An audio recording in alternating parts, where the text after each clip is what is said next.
Studies conducted since the late 1990s and early 2000s show the rusty patch bumblebee is declining dramatically, and that the species may be on the brink of extinction. Now, we're not entirely sure why the bumblebee is going extinct, but factors may include pathogens amplified by commercial bumblebees, habitat loss, pesticide use, and climate change. A single bee colony, wild and domestic, can pollinate 300 million flowers each day. In the last 4 years, the chemical industry has spent $11.2 million on a PR initiative that says it's not their fault. So we know whose fault it is, says JoAnn.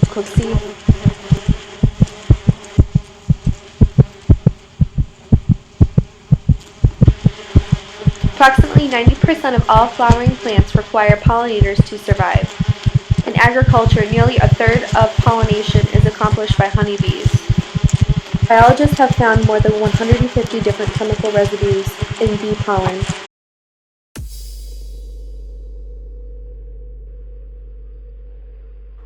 The heartbeat and the buzzing that you just heard might not be around much longer. On January 10, 2017, the United States Fish and Wildlife Service placed bee affinitas on the list of endangered species, making the rusty-patched bumblebee the first bee to be added to the list in the continental United States. Since it is just becoming spring, and with the sad news of the bee being placed on the list, I thought it would be important just to give a little homage to the bee. So what can you do for the bees? You can plant easy to pollinate flowers such as lavender and heliotrope. Those are just some on the list of amazing flowers and herbs you can plant. Or I am starting to make recyclable hives. I take recyclable things such as plastics and little bottles, and I am making little hives out of them. Also, leave a place in your lawn not mowed so they can burrow. But far too many bees are being poisoned by pesticides. That is the black that was coming out of my mouth at the end. So let's be nice to the bees, leave them out some sugar water, and plant some flowers, and build them some houses so we all don't perish ourselves. I hope you enjoy my makeup tutorial. Let's get started on our Queen Rusty Patch Bumblebee.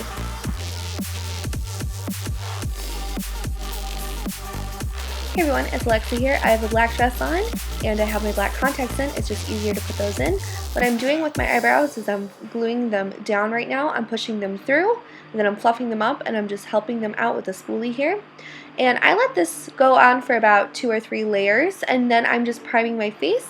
Everything I'm using will be in the description box down below.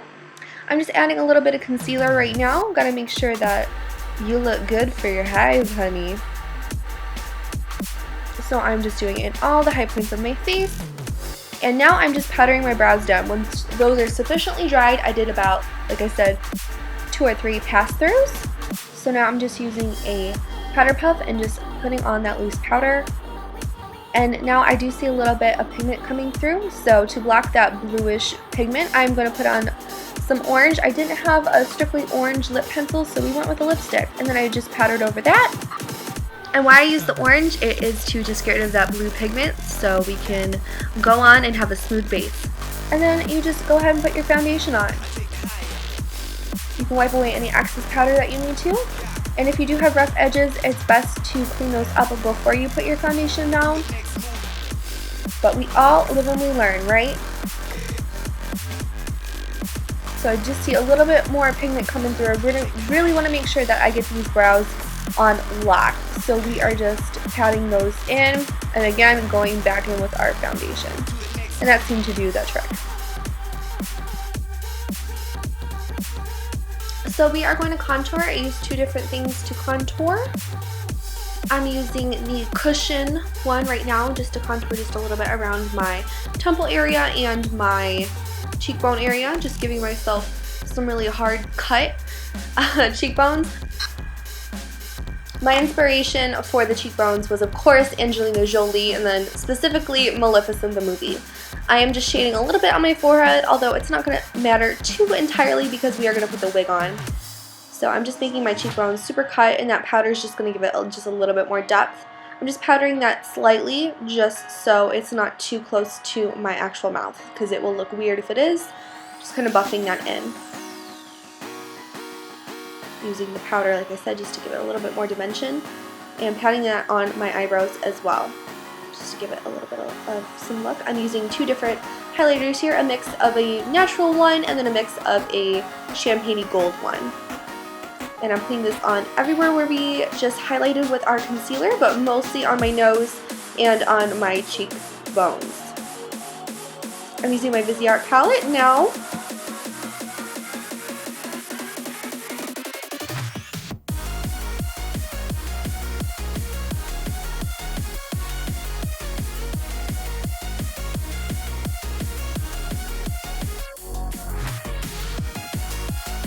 And so I'm just contouring my nose with some of those shades. I'm just carving out my eye socket area. Like I said, I wanted it to look a little bit alien. We are using like browns and bronzers, you know, browns and golds and tans to kind of make our face define where we want it to be. So now you can play up and in your eyebrow. It feels so weird blending into your natural eyebrow. Honestly, it's just so weird. I'm like, hello? And I did highlight just my inner corners just a little bit, although it's not really going to matter. And I'm just kind of like flicking just a deeper color in my outer V and up into my natural eyebrow, or where it was.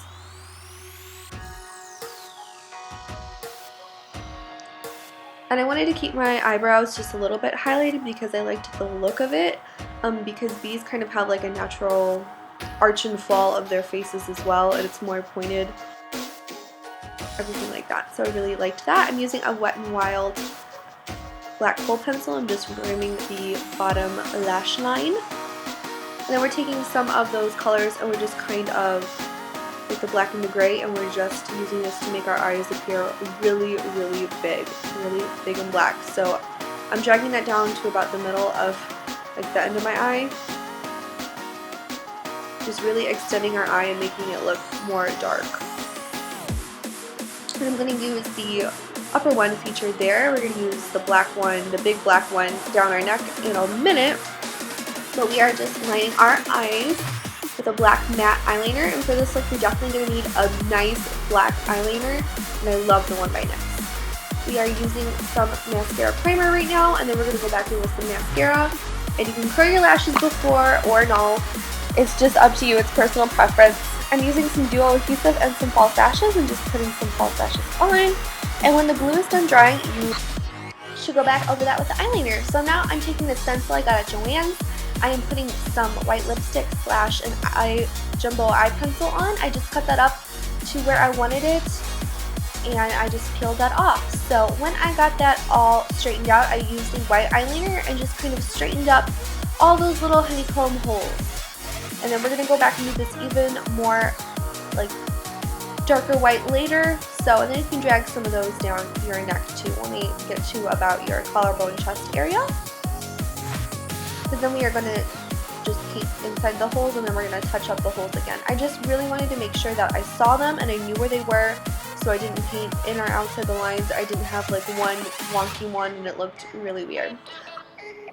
So now I'm just using different golds and copper colors, and we are just filling in all of these. And just to add a little bit of dimension, like I said, you should highlight before you should do this now, just to give like your chest and your neck just a little bit more reflect. And just use a really fluffy brush if you do decide to do it like I do and jump around in this step. And I'm using a yellow from the Sigma Cream de Couture palette as well. And I just filled in random holes with random colors. I tried not to jump around too much, and I just filled in one color at a time. And then when you are done like filling in the holes, go ahead and shade around them so they look a little bit more realistic. You don't have to use a black, but I use like a dark brown again from that Viseart palette just to kind of give it some more dimension and some depth. And then I didn't wrap it around all of my neck. I thought it would be really difficult, and I tried that in a previous look after I did my body painting look, and it just didn't turn out super well. So just continue to fill in those holes and shade them up. And then when we are done filling in all those holes, I'm going to take a black, the big black jumbo thing. You can take a jumbo eye pencil if you'd like to.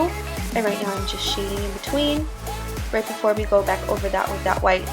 And then we take the black, and I just kind of carved out my face shape just a little bit and just drug that down so it looks like it's melting into black, into honeycombs, and then the gold is like dripping down your chest. And I added different glitters and stuff like that. I always feel like I could add more glitter, but that is just me. There's still glitter all over my house and in my room.